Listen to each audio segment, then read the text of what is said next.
Hello everyone and welcome to this Cambridge Chem webinar.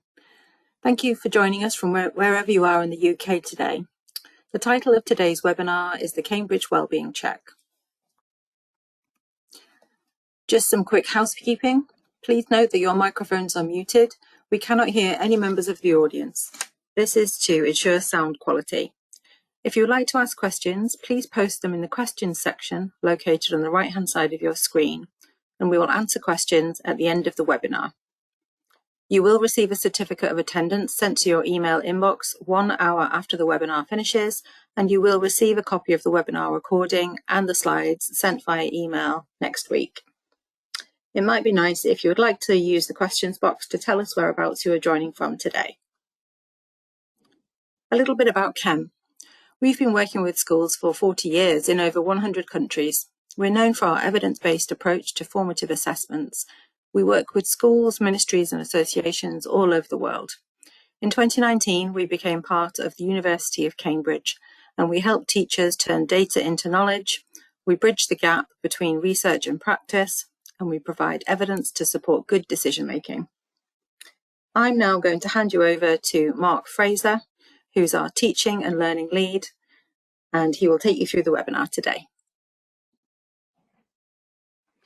Thank you very much, Caroline. Thank you. And as Caroline said, good afternoon, good evening, perhaps even good morning, depending on where you're joining us from today. So my name's Mark Frazer, as Caroline said. I'm teaching and learning lead at Chem. I've been in Chem for about 7 years now. Prior to that, I was a primary teacher and then head teacher, working in 3 schools in Northeast England for about 18 years. So I'm very much of the view, as Caroline's described there, let's take some research, what we've done at Cambridge, what we've done in Chem, and how can we turn that into something that teachers can do something useful with in their schools on a day-to-day basis. So I'd like to spend the next half hour or so just thinking about what well-being is and why it's so important to learners. And following that, I'll explain a little bit about how the Cambridge Wellbeing Check may be used to help you in your school. And then just think about some kind of practical things, what I might do if I was back in school again from a practical and a pedagogical and a personal basis. So moving on, we'll have a look at our first question, which is well-being in educational settings. This product that we've recently launched, the Wellbeing Check, is based on research from University of Cambridge, from the Faculty of Education, but also we've looked at other sources of evidence and research around the world. And it's interesting to see, when I was putting slides together for this presentation, it was amazing to think about this report from the OECD, which was released in March 2020. So if you just think back to what was about to happen in March 2020, and there's, generally good news in this report, saying the quality of life's improving for most people. People around the world are living longer, safer lives, and there is a cautionary message within the research as well. And as you can see on this slide, it says, looking forward, there's no room for complacency, and storm clouds are gathering, and this sort of fairly ominous language. And I think in 2020, very few of us would have imagined the circumstances that were about to unfold. The pandemic, war in Europe, deepening environmental worries, the cost of living crisis, fuel poverty, all of these things have emerged just in the last year or two. Whatever next? And adults and young people alike are arguably far more anxious about daily life than they were just a year or so ago. But if one good thing has come from the recent past, it's perhaps that the importance of personal well-being is far more prominent now than it ever has been. But what do we mean by well-being? So if we move to the next slide, we can see, depending on where we are or where young people are, they may be feeling quite different. This is from fairly recent research. These 3 graphs are taken from a report which looks at different aspects of young people's lives.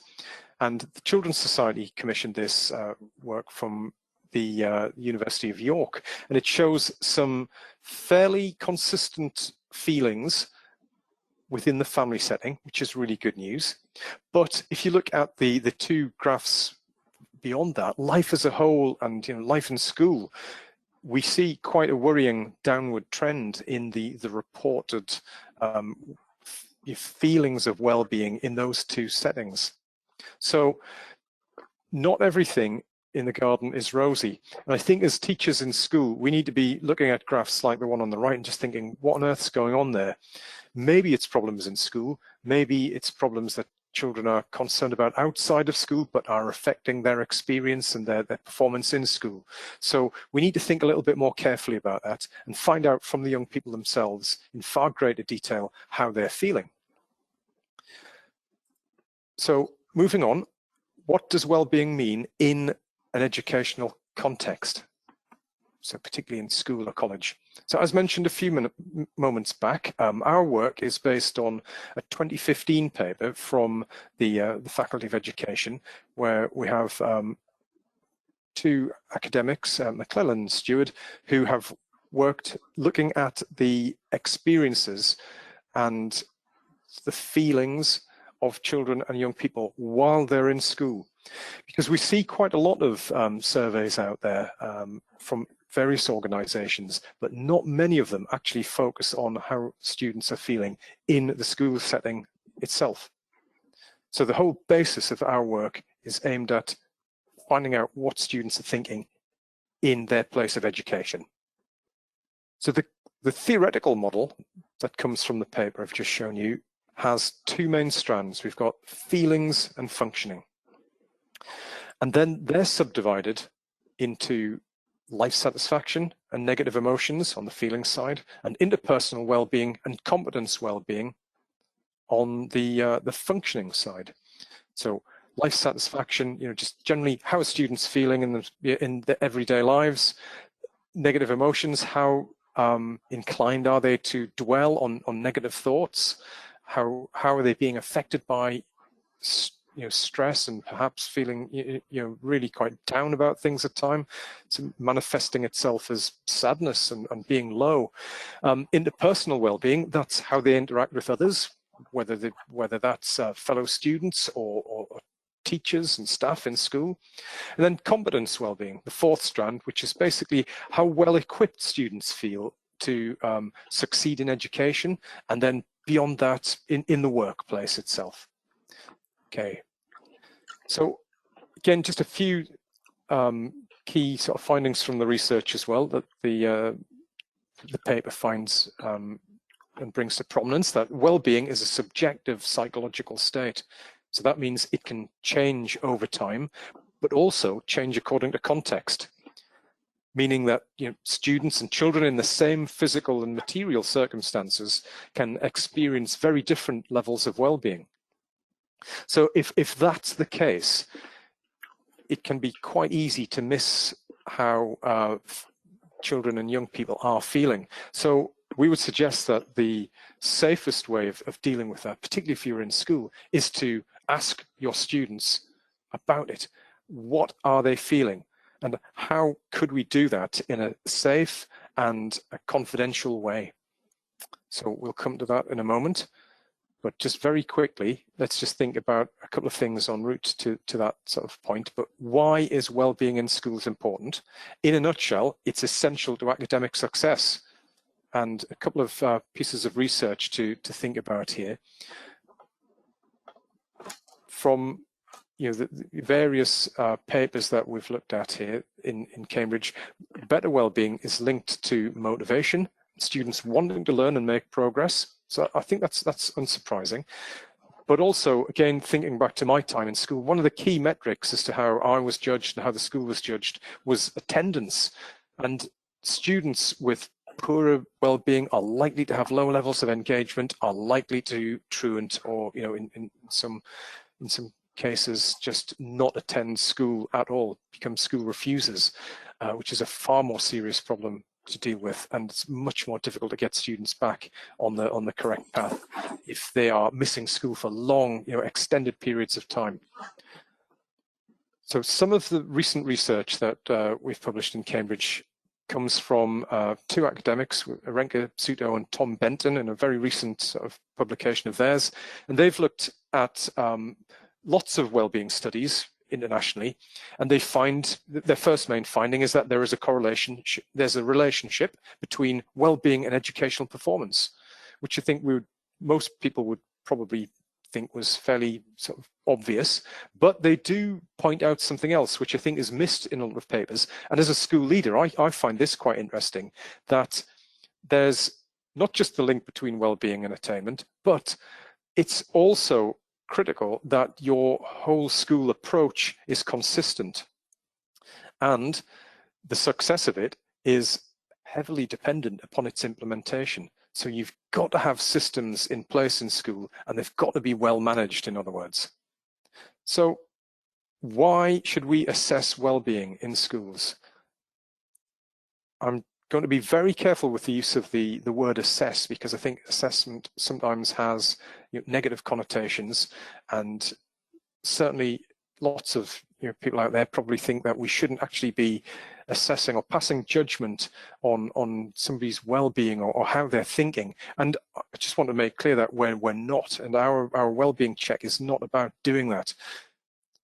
It's about finding out about your students in a sensitive and confidential and accessible way, and also a consistent way, so that all students have a very, very similar experience.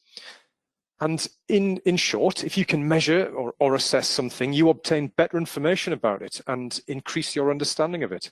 And that's true about well-being as it is about maths, English, geography, history, science, art, music, all of those things out there that we are thinking about all the time as teachers.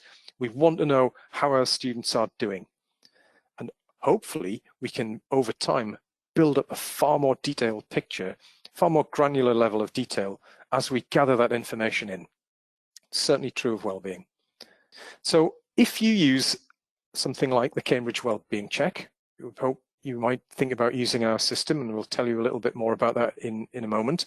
But if you're using any kind of system in school, I'd suggest that there are probably 4 areas of interest in using a system like that. Firstly, you could use it to help to teach and explore well-being with your students. Be a really good way of introducing some kind of underlying sort of data, some information about how students are feeling in your setting. And you could use that as teachers, as leadership groups, as governing bodies perhaps, to evaluate the well-being of groups of students, and also be really clearly sort of focused in on individual students' well-being levels as well. And the 4th use is, once you've carried out a well-being check and you've got your data and you can see what the landscape may look like, you will probably want to think about addressing some of the problems that appear from your work. And interventions are probably the thing that you would bring in to deal with various elements of student well-being. But how would you know how successful they had been? So we would suggest that you carry out a well-being check before, you decide what you're going to do, and follow up the intervention with another check, and just see what difference it's made. So a little bit about the Cambridge Wellbeing Check itself. It's a digital product which runs on any PC, tablet, or laptop. There is no paperwork or marking. It's completely computer-based. It's very quick, web-based, and easy to set up and use. Students receive individual passwords, and it's a very short, snappy questionnaire, only 22 items, 22 questions in there. And it's flexible. We think you could use it around lesson plans and fit it into various parts of the school day. We recognize that time is precious, particularly if you're using computer suites, or again, going back to my time in school, we were lucky enough to have a computer suite and also a couple of laptop trolleys which need to be shared around. So it's not a very time-consuming activity. This can be done quite quickly within the course of probably about half an hour by the time you get logged on and answer the questions and logged off again. And if you did subscribe to a service like this, you can use it as many times a year as you choose. Again, schools that we've worked with so far have decided that maybe a termly approach is a good way of doing this. Certainly right at the beginning of the year, maybe midpoint, coming back after Christmas into the new year, and again, maybe at the end of the year, just to see how students are feeling across the calendar year, across the school year.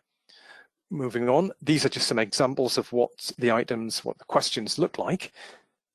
Very, very simple structure. We've got really straightforward questions, and we think these questions are fairly universal between young children, because we would suggest you could use this certainly from with young children in Key Stage 2 all the way up to children and students in kind of sixth form, or college. And the simplicity of the language is deliberate so that it's accessible. There is no complicated phrasing in here.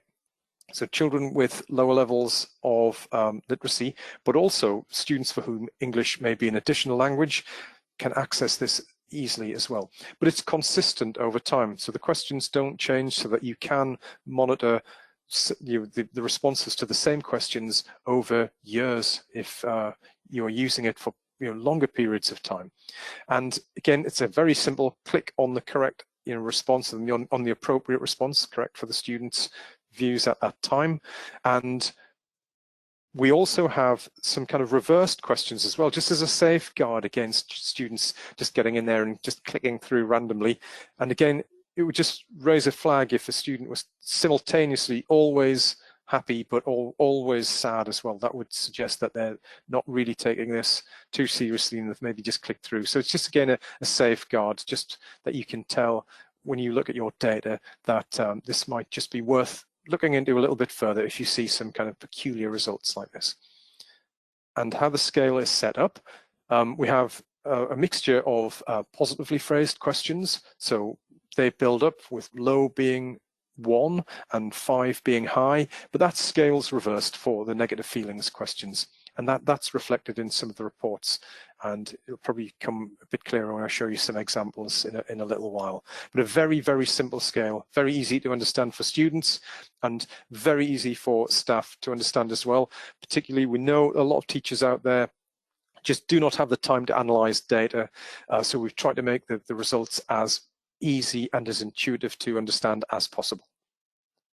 So this, again, I apologize for the tiny writing on here. I don't expect you can read this, but when you get the slides, you'll be able to look at this in greater detail. But this shows a list with a little ticky box table next to it of the types of reports. So currently we've got 13 reports in the system, and they provide information for students and for teachers and for school and college leaders.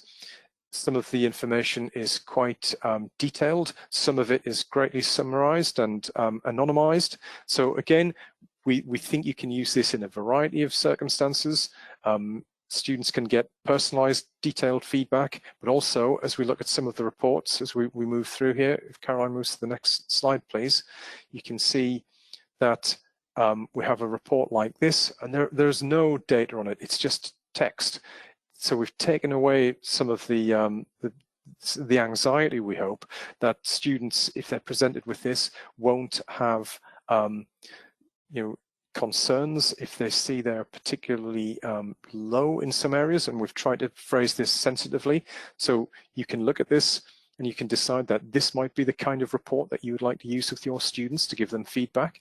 And there's a little bit of guidance at the bottom about the 4 areas of well-being, what they are, and a little summary of how the student or child responded. Moving on, we can see that for those who are a little bit more sort of data minded, we present the data in sort of graphical form. Again, this is probably a report that a teacher would want to use. It's a very quick summary of how the student responded. This is obviously made up data, it's dummy data here, but you can see we do, for low responses, color code, just try and flag that in the 3 areas of learning that of well-being that you see at the top there, that the student has responded quite positively. But actually in negative emotions, they've scored quite low there. So again, we're not diagnosing anything here. We're not suggesting what the issue may be here. All we're doing is shining a light on a potential area of inquiry. And you as a teacher can go away and have a look at this. And this is maybe just the beginning of a conversation with a student about their well-being.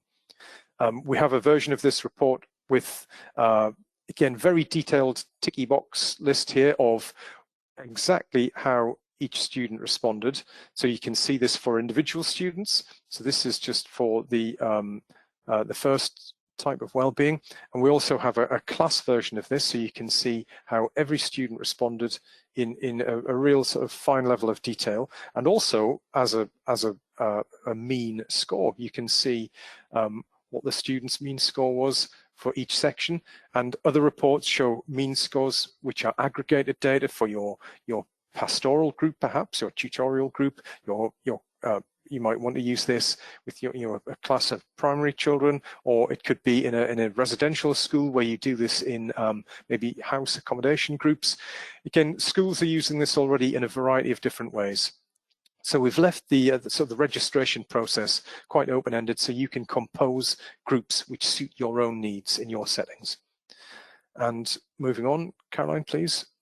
We can drill down. We've got some color-coded tables here which show the proportion of responses to each of the 5 options in each of the questions for your specified group. Again, just helps you to realize, like in this case here, you can see the first 2 questions there. It's just generally quite a positive spread, from up over, but from the middle of the scale up. But on the I feel I'm doing well at the bottom there. You've got some students, you've got a significant group there who've been highlighted in red. And again, not giving you any answers, but maybe just pointing you towards something that you might want to look at in a little bit more detail.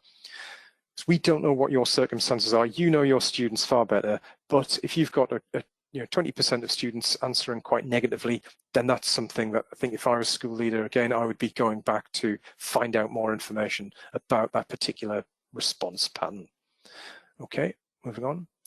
We do have some lesson plans as well. We've got lower primary, upper primary, lower secondary, upper secondary, and coming very soon, we will have a lesson plan for sixth form and college students. I'm going to show you a couple of examples of activities from the lesson plans in a little while, but they're quite lengthy, detailed documents. You can use them in their entirety, or you can kind of cherry pick from them. It's up to you. Guidance and support comes in 3 different ways. We've got full guidance, paper guidance, or PDFs that you can use. We've got our phone team, and we've got our online support hub as well, which is open 24 hours a day. And moving on, so this is the kind of the so what kind of thing about this. You've done your well-being check, you've found some issues that have come out of it that you want to look at, and how would I deal with it perhaps if I was back in school again? And I think I've kind of come up with this list of 4 Ps. We're going to look at a couple of procedural things we could do. We've got a couple of pedagogical things, a couple of activities that I've taken from the lesson plans I've mentioned. Practically, where can I find more information? And personally, what can I do as a teacher? So first thing is, again, this is probably well hidden on the .gov.uk website. It's been there for a few years now, I think. It's been updated, but if I was thinking about, as a school leader, putting some kind of well-being policy together and a system in place, or just revisiting an existing policy, I think this document is freely available, and it would be a really good starting point if you haven't seen it before. Those of you who are familiar with .gov.uk or the old DFE website know that as new material comes in, it quickly kind of hides down the list other useful documents. But I think this is something that I would certainly be going back to, because it contains this slide that we see next, a model, quite a simple model, kind of an 8-principle model for developing a whole school or college approach to mental health and well-being support. So you can see, if you work your way around the wheel of different sort of strands there, some really sort of clear and obvious things to think about, just if you're revisiting your policy and your practices in school. And the things I've circled in red, I think are only possible to achieve if you're using something like a wellbeing check, because we think if you use this and you find out what is of sort of concern with your students, then that's going to inform your curriculum and your curriculum content and your teaching and learning policy towards well-being and how you support that.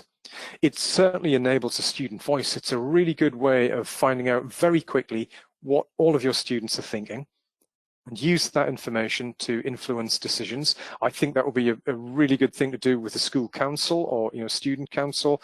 And then the third thing is, as I mentioned in one of the earlier slides, you've taken the wellbeing check, you've found out that there are some problems, you've put measures in place to deal with those. Carry out that wellbeing check again, and then that will give you some kind of indication as to whether that has been a success or whether perhaps it hasn't made any difference. And you need to think again as a school. There's no guarantees that we're going to get this right straight away, but certainly a wellbeing check would be critical in at least 3 of those areas. And then moving to the next slide, again, a few years old now, about 4 years old, but makes a couple of really, really valuable points. Again, schools have a clear role to play because you've got students for a big chunk of their working day, and you see them in possibly a different context to at home, and there may be things that parents don't know about and staff are quite sort of concerned about. Again, it's a way of just putting systems in place here to just find out what your students are feeling and what they're thinking. And third point, I don't think it needs me to tell you that the whole culture, the ethos and the environment of your school is absolutely critical. And this bit of guidance here, again, apologies for the tiny text. I don't expect you to be able to read that, but it points out that although schools have a great responsibility to bear here, school staff are not mental health experts on the whole. It's perhaps that some staff have come across from the health world, or they're experts and they've really gone out of their way to develop those skills. But I would argue that on the whole, most teachers are not experts and not specialists.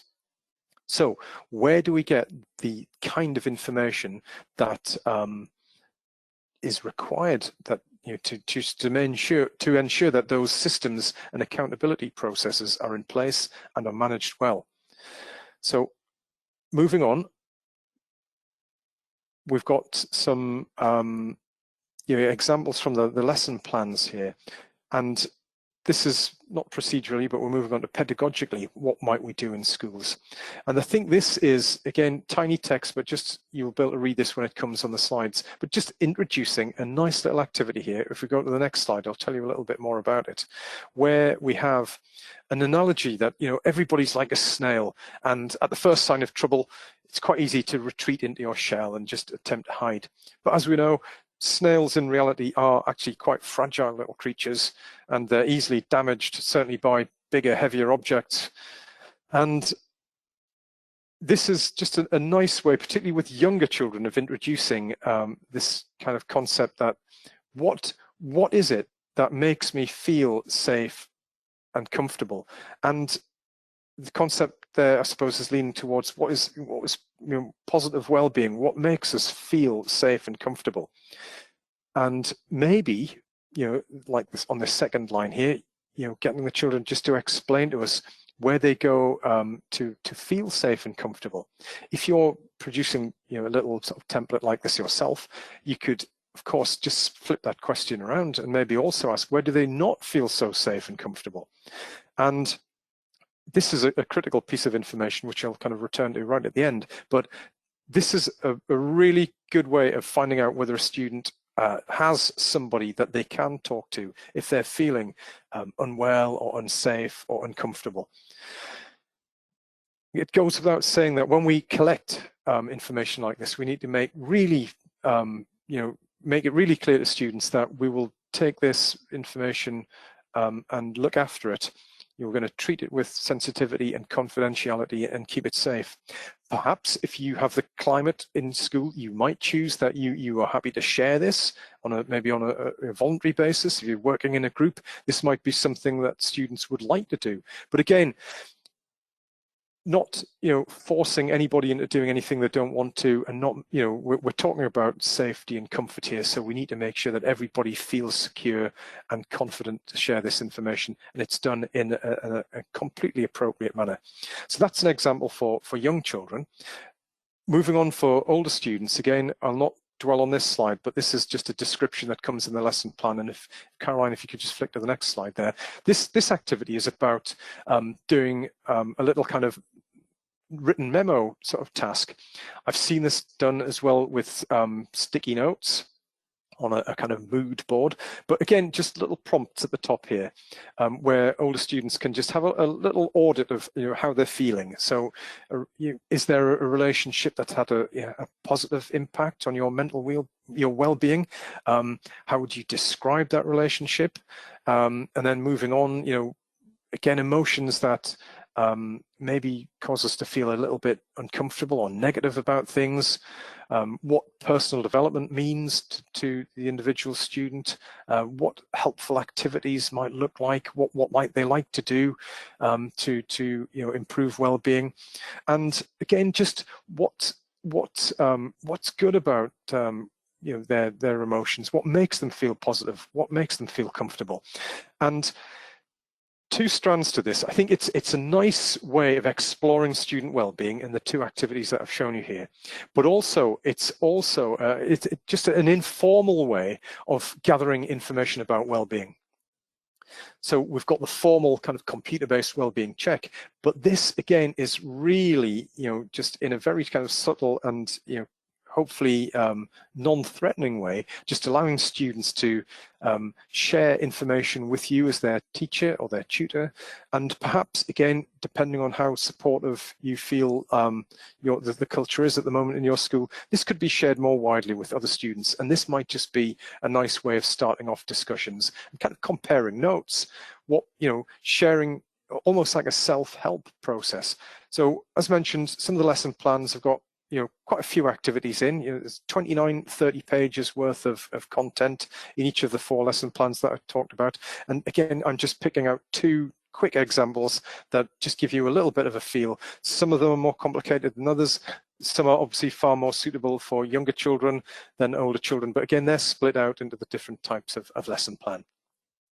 And moving on, from a practical point of view, again, a few minutes ago, I mentioned, teachers are not experts on the whole. I recognize that there are some amazing teachers out there who are completely committed to this element of the curriculum and learning, and are very well informed. But again, I was at a conference in London last week, and it seems that, for every well-placed and well-deployed expert out there, there are quite a few teachers and support assistants and support staff who just don't feel that they've got that sort of background and that sort of level of support and guidance.